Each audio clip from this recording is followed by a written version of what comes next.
จนคำพี่น้องเอ้ยมาจนคำจนหมื่นสานเมื่อเอาเทือนอีกเลยโอ้ยมาดีดีวะขึ้น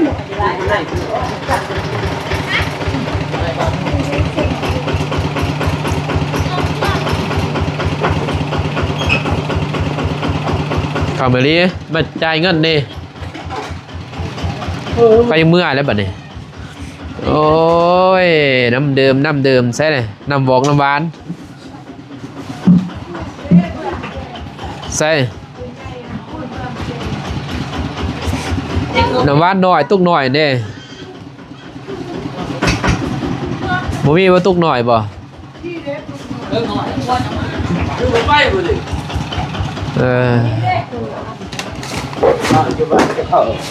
กินน้ำหวานเด้อเอาน้ำหวานแก้วหลดเอาพ่ออยู่บ่น้ำหวานเมื่อมัดหรือบ่จ่ายมัดหรือบ่เงินบ่เงินบ่เมื่อก่อนเป็นยังไงพวกนี้เลยเมื่อมาคำแถะมาเป็นยังไงอ่ะกับทักทายสบายดีพี่น้องอีกครั้งพี่น้องเนาะมาเรื่องรถซานเก็บกระพุ่มกาแฟเพื่อนไปเก็บเห็นไหมเนาะบาลงบอลไปเด้อเท่าไรจัก400 400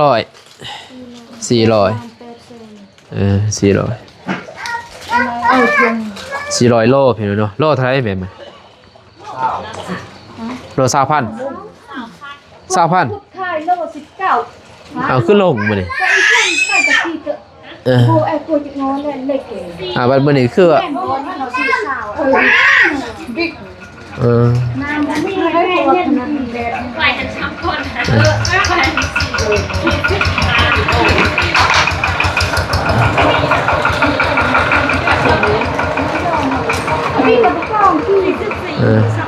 โอ้ยผู้นี้ก็ยังผู้นี้ก็พอแล้วพี่น้องเอ้ย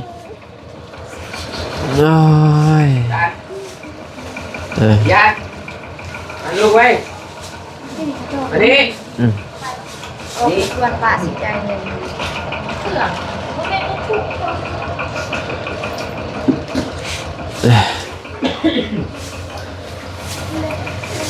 เนี่ยน้ำหวานเรากินรสกินฟรีดอกบริเสียเงินแต่ละ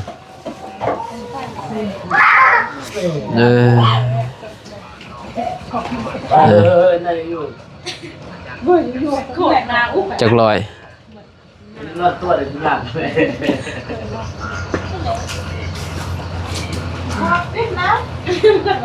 ไม่เป็นไรพี่น้องเอ้ยเนาะโอเคสิไรก่อนพี่น้องเอ้ย8 ล้าน 800,000เนาะ440ไผให้ไผรวมหมดให้เขาตอนนี้ยังอื่นจะกระบวกนี่ด้วยเพิ่นไอ้ไผเอาตัวจ้างเขาเดี๋ยวเลยคอยเมื่อเด้อนี่หลอดเลย400นะเอาเมื่อไอ้เมย์น้ำหวานไปซื้อยังกินไปซื้อเข้าตลาดเด้อไปเข้าตลาดเด้อซื้อยังกินซื้อก้อยบ่ก็เป็นเท่านี้ซื้อก้อยมาพี่อ่ะบ่เอาให้ไปซื้อให้แม่ซื้อก้อยซื้อยังก็ซื้อเมื่อให้แม่โอ้พอละตันพอละตันเข้าเลยออกบอกเข้าตีบอกเมื่อแล้วออกเมื่อแล้วอ่ะวันที่การแบบตลาด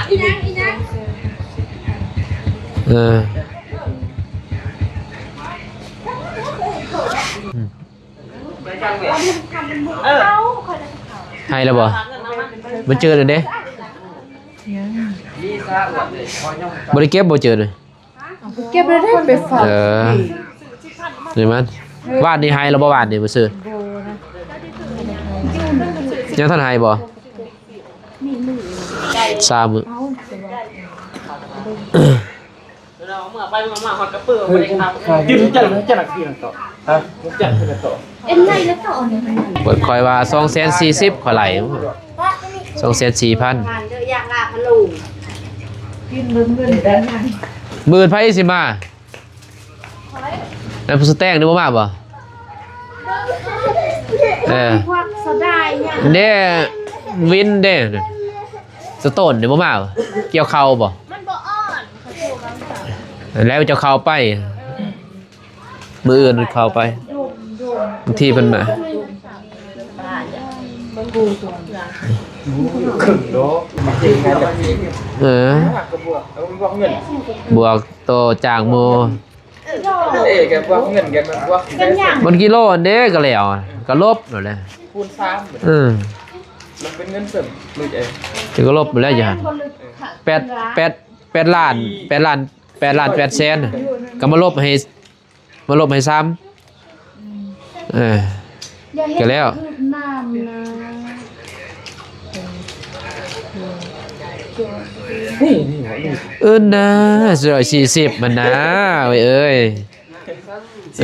40แบบคูณแล้วแหละ ก็คูณแล้ว 3 โลเรือโล7,000เนาะ3 โล440 440 40443ใส่โล17เงินก็ได้ นั่นไป ล้าน ล้าน 3 3 แส แส น น เออ 3,000 ยังเหลือ7ยังเหลือ7 ล้านไป แม่น 8 แสนเด้ 3 แสนก็ได้4แสนบ่เหลือ7 ล้านใต้ 7 ดิ่งบ่เก็บจัง จริงเลยป้าย อ๋อแล้ว7 ล้านป้ายสิ เมื่อกี้5แก6อย่างนั้นนายเดี๋ยวบิ่งบ่มาอีก ลองนิดนึงบ่ เอาตก 7 ล้านป้ายเท่านั้นแหละ ประมาณแสนนึงเหลือ 7 ล้านป้ายพี่น้องเอ้ยเนาะ พอตอนนั้นก็ส่งล้านเหลือ19 ล้าน3 ล้านมัน อีดอกมึงหาว่าสิคือ บ่ลืมจบ รถเขาหลักพี่น้องเอ้ยยังเหลือนิดเดียวเขาหลักสุดก่อนพุ่นแต่ว่าส่วนตัวนี้บ่ได้หลักแน่นอนจังสิซื้อยังกินไปซื้อของกินแล้วมันซื้อกอกซื้อก่อยกิน ไปซื้อมาเลย พี่น้องเอ้ยเนาะหลังจากจ่ายเงินจ่ายค่ำให้ทางน้องๆเพิ่นแล้วพี่น้องเอ้ยเนาะเก็บกระกาแฟมื้อนึงนั่นแหละกับบ่าวน้องก็กินข้าวแล้วเรียบร้อยพี่น้องเอ้ยเนาะกับดวงตาอาบน้ำอาบในแล้วเรียบร้อยพี่น้องเอ้ยเนาะสบายดีก่อนลูก ไปนี่ปะเองเอาปูงานชนะพ่อแม่พี่น้องเมื่อซื้อคนทางลาวทางไทยตามประเทศกับข้อสวัสดีสบายดีเด้อสู่สองพ่อลาวลงตาเด้อ โดยแต่ยังกินลูก ได้ป้า ปลา ตั้งแป้ง ตำหมักแตงหมักคุ้งตำหมักคุ้งพี่น้องเอ้ยเนาะก็เลยว่ามีจ่ายเงินจ่ายเท่าไหร่เนาะให้ทางน้องเพิ่นพี่เนาะว่าน้องอาบน้ำได้เลยกินข้าวบัดนี้เพราะว่าเพิ่นมาค่ำมาดิพี่น้องเอ้ยเนาะมาจนค่ำเพิ่นก็เมื่อเลยได้เงินเก็บกระพงกาแฟก็ได้เงินอยู่บาง10,000 บาทพี่น้องเอ้ยเนาะ10,000 กว่าบาท8 ล้าน10,000 กว่าบาทเก็บกระพงกาแฟที่ส่วนที่เบาลงซื้อแหละพี่น้องเอ้ยเนาะซื้อกับเงินYouTube แน่พี่น้องเนาะแล้วก็เงินแม่ฮักเพิ่นอยู่พุ่นแหละพี่น้องเนาะถ้าเพิ่นเบิ่งเพิ่นส้มก็ตอนนี้เพิ่นติดต่อบ่ได้พี่น้องเนาะทางแม่ฮักว่าน้องเพิ่นสนับสนุนเบาน้องแต่แรกๆพุ่นแหละแต่เบาน้องตั้ง2 หลักนั่นแหละแรกๆพี่น้องเนาะกับพี่สาวอยู่พังไทยเพิ่นพี่เนาะสนับสนุนเพิ่นว่าให้กำลังใจทางเบาน้องแล้วก็ทางครอบครัวแหละเพิ่นซัพพอร์ตเรื่องเงินเกินว่าไปถ่ายคลิปอิหยังพี่น้อยเนาะส่วนนั้นแต่เดี๋ยวนี้เราติดต่อบ่ได้พี่น้อยเนาะถ้าว่าแม่เพิ่นเบิ่งก็ติดต่อมาหาลูกในเด้อแม่เด้อเนาะยังเป็นห่วงเป็นใยคือเก่าทางแม่เนี่ยอยู่พุ่นเนาะอยู่ประเทศ สวิตเซอร์แลนด์พี่น้องเนาะ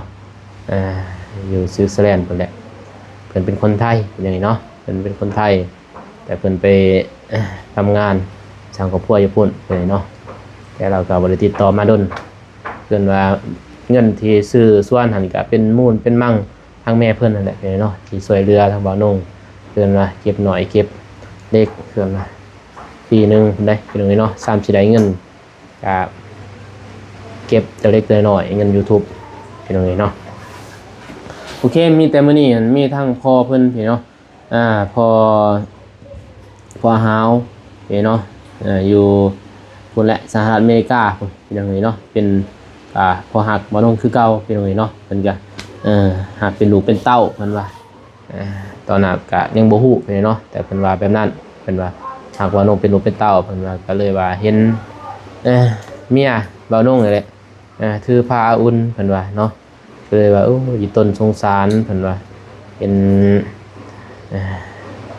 คนท้องคนใสเพิ่นว่าสิเห็นอีต้นเลยว่ามอบเงินให้ทางบ่าวนุ่งเป็นสะพานบุญเพิ่นว่ามอบให้เมียแน่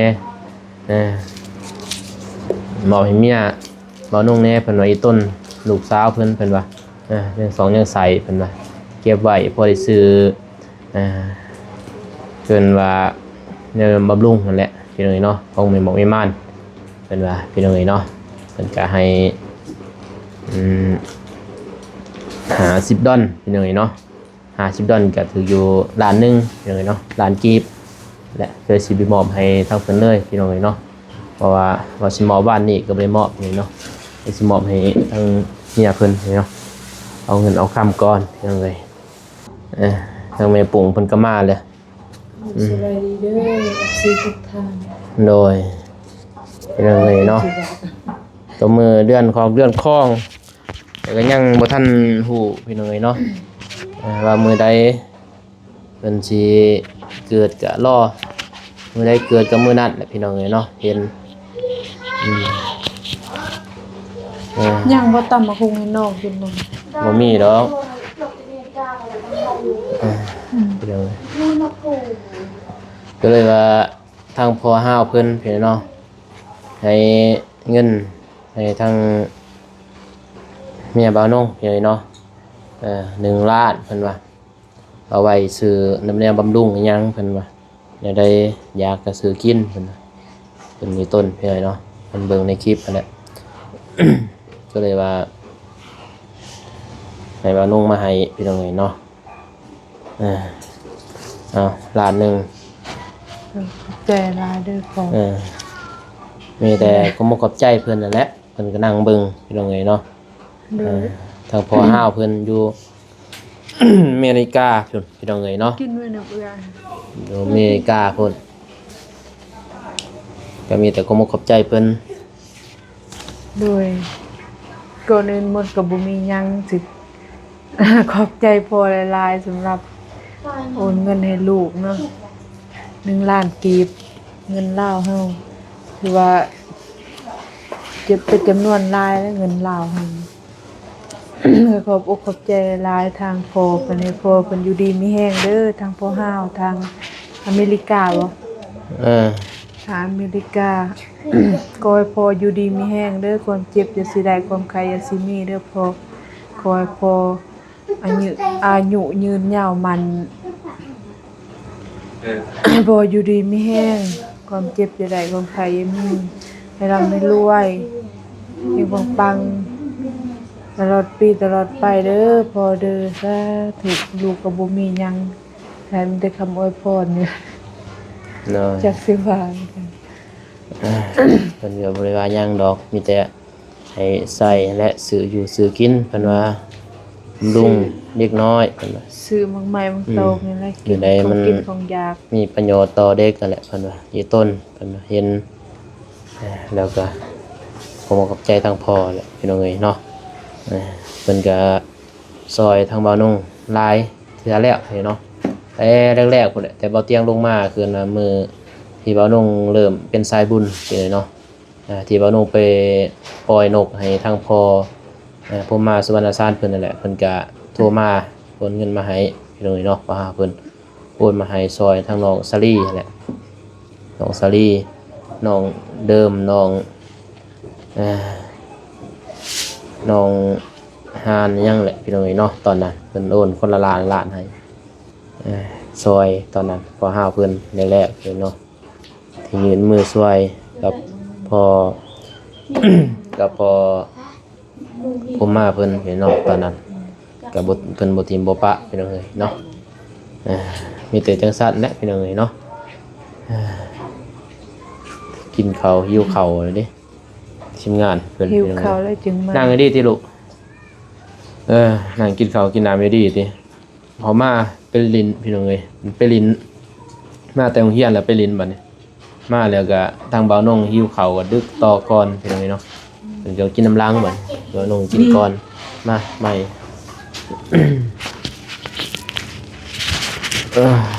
โอเคพี่น้องเอ้ยเนาะมีแต่สิถ่ายรูปก่อนพี่น้องเอ้ยเนาะหน่อยหนึงโอเคพี่น้องเอ้ยเนาะ เฮ็กในลูกกองเก็ดอยู่แก้วแป้งให้นั่นเฮ็ก แม่ยัง เข้า ไปได้ผู้ตกบ่ เพิ่นบ่ได้กองเก็บ เอาป้าเลยนั่นบ่ ปะเลยแหละ บ่ได้เบิ่งบ่พายุสิเข้าบ้านเมือง เกี่ยวไว้ก็หมดแล้วพี่น้องเอ้ย บางคนก็บ่ฮอดดอกเพราะว่าตอนเช้า บ่นุ่งนี่แต่บ่ได้ไปเกี่ยวเด้พี่น้องเอ้ยเนาะ เดี๋ยวมันกูอยู่สระ มีนะ บ่นุ่งเบิ่งอุตยมว่าวันที่6พี่น้องเอ้ยเนาะวันที่6ฮอดวันที่9ฝนสิตกทางลาวใต้พี่น้องเอ้ยเนาะบ่นุ่งก็เลยว่าบ่เผาเกี่ยวก่อนพี่เนาะเบิ่งก่อนหมดประมาณวันที่10ปลายหรือ20อะไรสิเกี่ยวคันว่ามันเพราะว่าสิเก็บกาแฟอันก่อนเนาะให้ทางพอกับน้องเพิ่นไปเผาแหละมื้ออื่นมื้อฮื้อบางทีสิเข้าไปหาเพิ่นน้องชายที่ ยากให้จืด เมียเป็นป้าแหละเดี๋ยวเลยเนาะเพิ่นก็อยู่มาอยู่นำบ่าวนงเนี่ยมาอยู่หาเงินหาค่ำเนาะเก็บไว้ติดหนี้อีกพี่น้องเอ้ยเนาะติดหนี้ติดศีลเพิ่นว่าติดหนี้30ปลายล้านพุ่นมันติดก็ถืออยู่40,000 50,000พี่น้องเนาะ 50,000 บาทพุ่นติดหนี้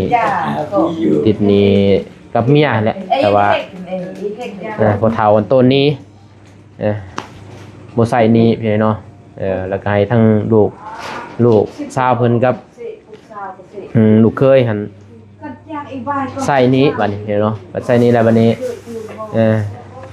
ทางเมียน้องเพิ่นก็ปะอย่างกันบัดนี้ปะอย่างกันแล้วก็บัดผัวก็ต้องได้ใช้พอผัวไปยืมให้ทางพ่อบ่าวนงได้ไปยืมไปทำประกันนั่นก็เลยว่า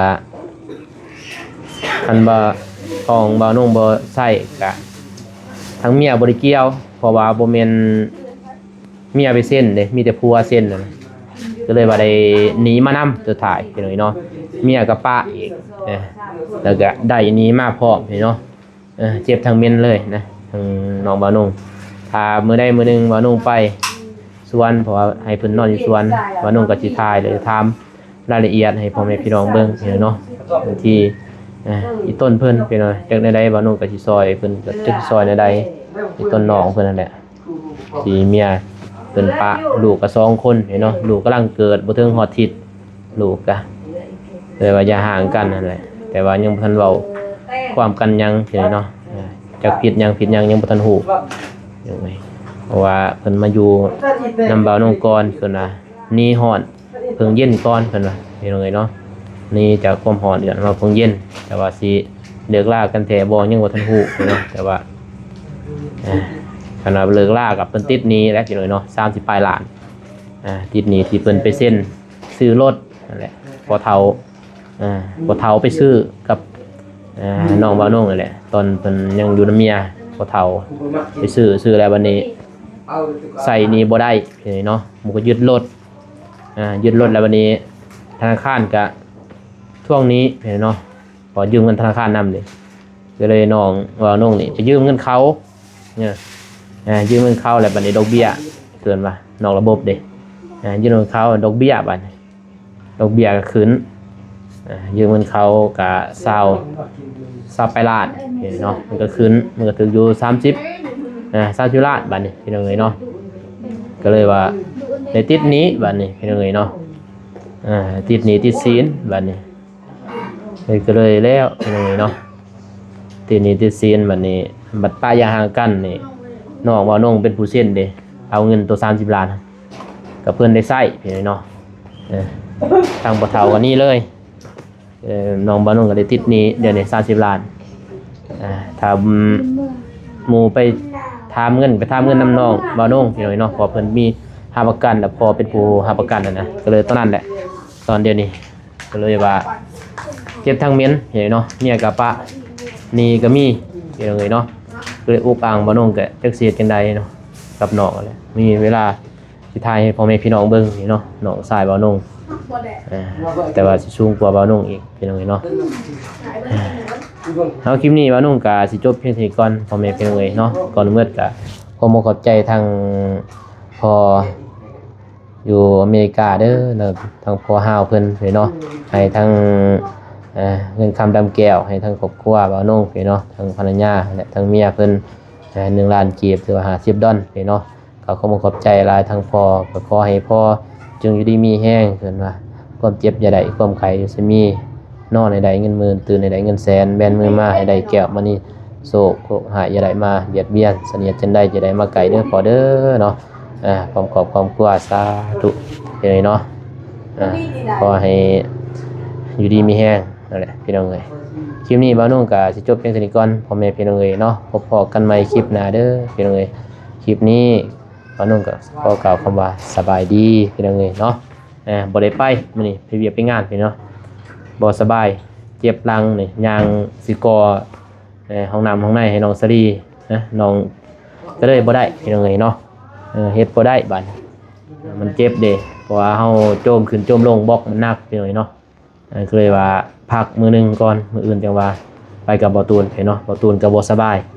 FC เพิ่นก็แซดมาว่าคือบ่เห็นลงคลิปเพิ่นก็บ่สบายพี่น้องเอ้ยเนาะบ่ตูนก็มีเมื่อยเพิ่นว่าจะเป็นหยังเพิ่นไปกินผู้พอผู้เพบ่หรือว่าเป็นจังได๋พี่น้องเนาะเพิ่นกินอาหารเป็นผิดเป็นหยังบ่จักคนบ่เคยอยู่เคยกินเกินว่ากินอาหารมันเกินผู้เพมันกินเกินหลายก็บ่ได้พี่น้องเนาะบ่าวนุ่งกินบ่ได้ถ้าว่าให้กินบ่าวนุ่งก็บ่กินดอกกินยามใดนี่เขาหม้อยามนั้นบ่าวนุ่งส่งบ่ส่งน้ำก็ซักยาพี่น้องเนาะพบกันใหม่คลิปหน้าพี่น้องเนาะคลิปนี้ก็คือว่าสบายดีเด้อไปแล้ว